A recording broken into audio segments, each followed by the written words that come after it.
एक बहुत बड़ा उत्सव हो रहा है, आपको सूचना दे रहे हैं। 25 फरवरी 2024 को श्री कृष्ण जन्मभूमि मुक्ति हेतु आयोजित सनातन संसद में और बहुत से महापुरुषों की उपस्थिति हो रही है। हमको भी वहाँ पहुँचना था आज, लेकिन उसके दो कारण हो गए। एक तो स्वास्थ्य भी हमारा अनुकूल नहीं है, माने ज्वर में ही कथा की जा रही है 2-3 दिन से, और कंठ भी, और आज यहाँ कथा कैसे भी करके पूरी करनी थी, तो फिर जाना संभव नहीं था। दूसरा कुछ व्यावहारिक कारण भी है, अकस्मात माता जी का भी शरीर भगवत धाम प्रयाण कर गया, तो 1 दिन 2 दिन जितना भी हम रह सकते हैं यहाँ रहना भी आवश्यक ही है।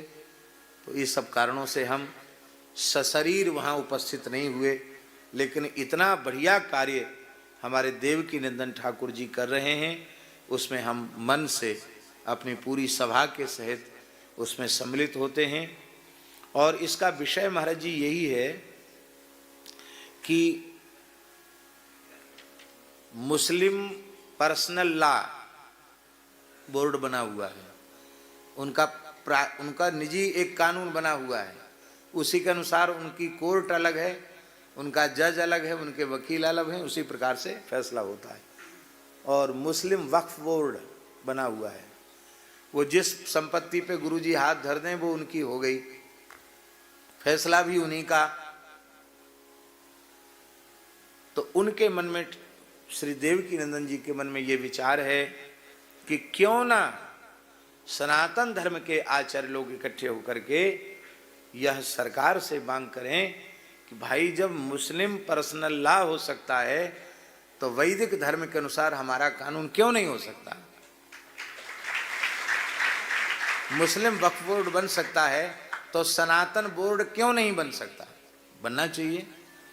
जगत गुरु शंकराचार्य श्री शारदा पीठाधीश्वर पूज्य पुरी वाले द्वारिकापुरी वाले शंकराचार्य जी, क्या नाम है, श्री स्वामी सदानंद सरस्वती जी महाराज, वे उनकी अध्यक्षता में सभा हो रही है। भारतवर्ष के अनेक धर्माचार्य उस सभा में, विराट सभा में सम्मिलित हो रहे हैं। हम पारासर जी की भी और रसिया बाबा की भी, गुरु जी की भी, सबके सहित मानसिक उपस्थिति निवेदित करते हैं। और अंतिम वाक्य ये कहते हैं कि पूज्य जगत गुरु शंकराचार्य भगवान सनातन धर्म के एक महानतम आचार्य हैं।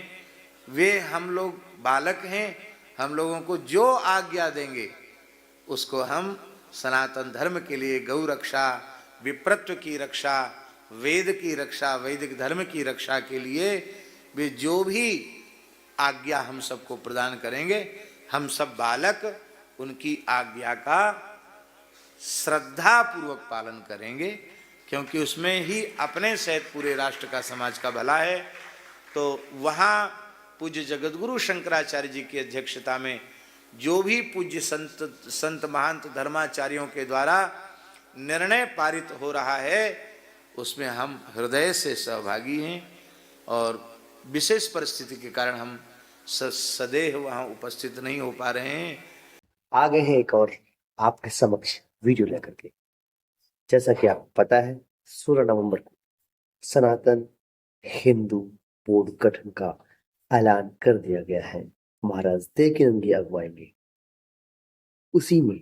उसी कड़ी में और महात्मा संत जुड़ते चले गए और सनातन के सिपाही जुड़ते चले, और जुड़े भी क्यों ना, क्योंकि एक ऐसी मुहिम जो भारत की संस्कृति की नींव को मजबूत करे। उसी कड़ी में मलुक पीठाधीश्वर महाराज राजेंद्र दास ने क्या कुछ कहा है वो आपने सुना है, और क्या कुछ होना चाहिए वो भी जाना आपने इस वीडियो में। तो क्या लगता है, सनातन धर्म का गठन होना चाहिए, और आगे भी इस वीडियो में आप सुनेंगे कि क्या कुछ होना चाहिए, क्या कुछ नहीं होना चाहिए। तो वीडियो में आप बने रहिएगा। और हाँ, नए हैं तो चैनल को लोगों के साथ में शेयर करिएगा, सब्सक्राइब करिएगा, और मुझे बताइएगा आखिर क्यों सनातन बोर्ड आवश्यक है। महात्मा जी ने कहा, अगर भारत में, हिंदुस्तान में यदि मुस्लिम पर्सनल लॉ बोर्ड हो सकता है तो क्यों नहीं सनातन बोर्ड का गठन हो सकता? अगर वक्फ बोर्ड हो सकता है तो क्यों नहीं सनातन बोर्ड हो सकता है? जब वो अपनी बात कह सकते तो हम भी अपनी बात कह सकते। इसलिए आप अब एकता दिखानी है, जातियों में राजयोगी इतना क्यों लगा दिए, बातेंगे तो बातेंगे, जुड़ेंगे बस सीख एक लगेगा, सेफ है। और इन धर्म चारों साथ दीजिए, साथ वोट करने की मांग करिएगा। बस, तब तक के लिए इस वीडियो को इतना ही।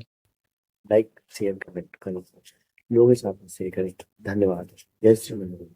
सनातन धर्म की जय हो। राधे राधे।